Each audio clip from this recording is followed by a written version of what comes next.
प्यारे बच्चों, एक दफ़ा का ज़िक्र है। एक बादशाह था। उसे तरह तरह के परिंदे और जानवर पालने का शौक़ था। वो साल में एक मर्तबा जानवर और परिंदे पकड़ने खुद भी जंगल जाता था। उसके पास कई तरह के जानवर और परिंदे थे। एक दिन बादशाह शिकार ढूंढने के लिए जंगल की तरफ चल पड़ा।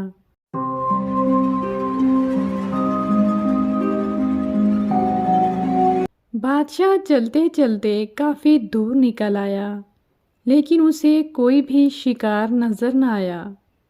अचानक बादशाह की निगाह एक हिरन के बच्चे पर पड़ी। हिरन के बच्चे ने जैसे ही बादशाह को देखा, वो वहां से भागने लगा।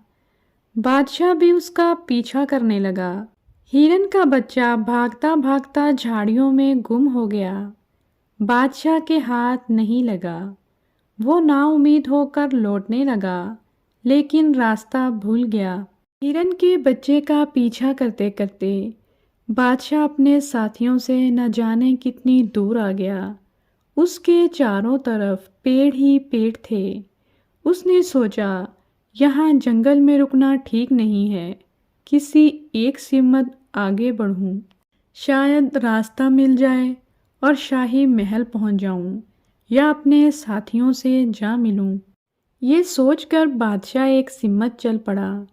बादशाह को चलते चलते बहुत देर हो गई, मगर कोई रास्ता अब तक नहीं मिला था। सूरज भी गुरूब हो रहा था। सूरज डूबने से पहले बादशाह को एक पगडंडी मिल गई।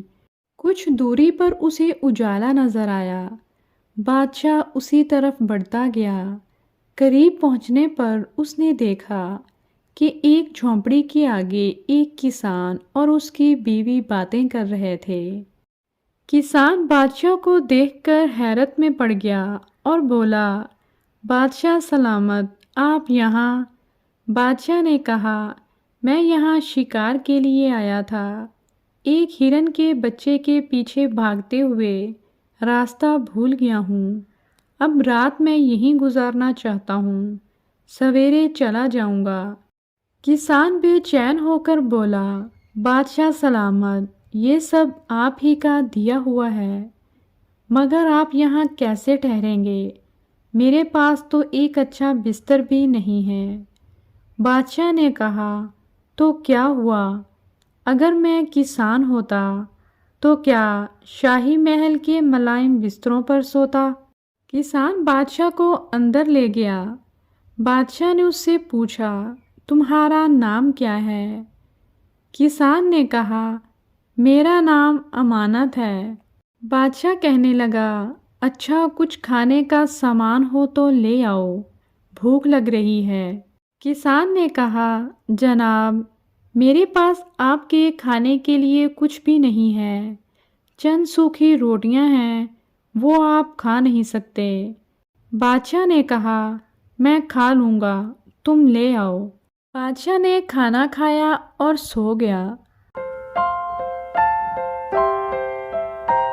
थकावट की वजह से बादशाह को जल्द ही नींद आ गई। जैसे ही सुबह हुई, बादशाह जाने के लिए तैयार खड़ा था। बादशाह ने किसान से कहा, अमानत, तुम कभी महल की तरफ आओ तो मुझसे ज़रूर मिलना। अब रास्ता बता दो, मैं चलूं। अमानत जब बादशाह को राह दिखाकर लौटा तो उसकी बीवी ने उसे बताया कि जब मैं यहाँ आई तो मैंने देखा कि बादशाह सलामत की सोने की जंजीर ज़मीन पर गिरी पड़ी थी। किसान ने अपनी बीवी से कहा, तुम जल्दी से मुझे नाश्ता बनाकर दो, फिर मैं ये चेन शाही महल लेकर जाता हूँ। उसकी बीवी बोली, आई हुई दौलत को क्यों ठुकराते हो? हमने कोई चोरी थोड़े ही की है। अमानत बीवी की बात सुनकर गुस्से से बोला, अपनी ज़ुबान को लगाम दो। ये जंजीर ना तुम्हारी मेहनत की कमाई है, ना मेरी मेहनत की कमाई है। मैं इसे ज़रूर वापस करने जाऊंगा। उसने नाश्ता किया और जंजीर लेकर शाही महल पहुंच गया। اس نے زنجیر بادشاہ کے سامنے رکھی۔ بادشاہ خوش ہو کر امانت سے بولا، میں تمہاری ایمانداری سے بہت خوش ہوں، یہ زنجیر میں نے جان بوجھ کر چھوڑی تھی۔ کسان بولا، جی جناب، جان بوجھ کر؟ بادشاہ نے کہا، ہاں، میں تمہاری ایمانداری کا امتحان لینا چاہتا تھا، تم کامیاب ہو گئے ہو، اس لیے انعام کے مستحق ہو، یہ چین بھی اب تمہاری ہے۔ اس کے علاوہ دیکھو، ایسا ہے کہ شاہی محل میں ایک خزانچی کی ضرورت ہے، میں تمہیں اس عہدے پر رکھنا چاہتا ہوں، کیا تمہیں منظور ہے؟ کسان بولا، جناب کا غلام ہوں، جو حکم دیں۔ ویسے بادشاہ سلامت، اس عہدے کے لائق میں نہیں ہوں، پھر بھی آپ جو کہیں گے میں تعمیل کروں گا۔ کسی نے سچ کہا ہے کہ ایمانداری کا پھل میٹھا ہوتا ہے۔